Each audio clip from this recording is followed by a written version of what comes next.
ఈయన shop owner ఈయన సరబుజ్జులి ఇప్పుడు మొన్న కల్తీ మధ్యం జరిగినటువంటి షాప్ ఓనర్ ఈయన మా ఎమ్మెల్యే గారు ఈయన కోన రవికుమార్ గారు. నోవోటెల్ ఇది కాండోలియం అదంటారు. కాండోలియం నోవోటెల్ కాండోలియం హోటల్లో రోజుకు నాకు తెలిసి ఒక రూమ్ 25,000-30,000 రూపాయలు కాస్ట్ ఉన్నటువంటి రూముల్లో విలాసాలు, విందులు, చిందులు, గోవాల టూర్లు. మరి వీటికి డబ్బులు ఎక్కడి నుండి వచ్చాయి? ఈ కల్తీ మద్యం డబ్బులా, లేకపోతే ఇసుక దందా డబ్బులా, లేకపోతే భూదందాలు కూడా ఉన్నాయి, ఆ భూదందాలకు సంబంధించినటువంటి డబ్బులు? ఇది మరి ఆయనే చెప్పాలి. మరి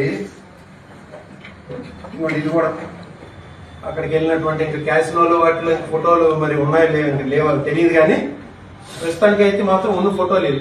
ఇంకా ఫర్దర్ గా ఉంటే ఏమైనా వస్తే మీకు అందరికి కూడా మళ్ళీ అయితే ఇప్పుడు ఏం చేయాలి?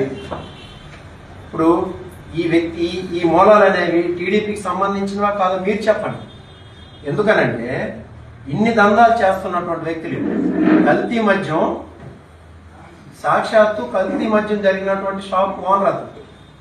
మరి ఆయనతో కోన రవికుమార్ గారికి కానీ, లేకపోతే అచ్చినాయుడు గారికి కానీ, లేకపోతే ఎన్ఈఆర్ గారికి కానీ ఉన్నటువంటి సంబంధాలు ఏంటి?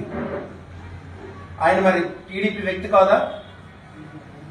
దీన్ని ఇలాంటిని బయటపడేదానికి, ఇలాంటిని పక్కదోవ పట్టించడానికి మా వైసీపీ నాయకుల మీద లేనిపోని బురద జల్లుతున్నారు.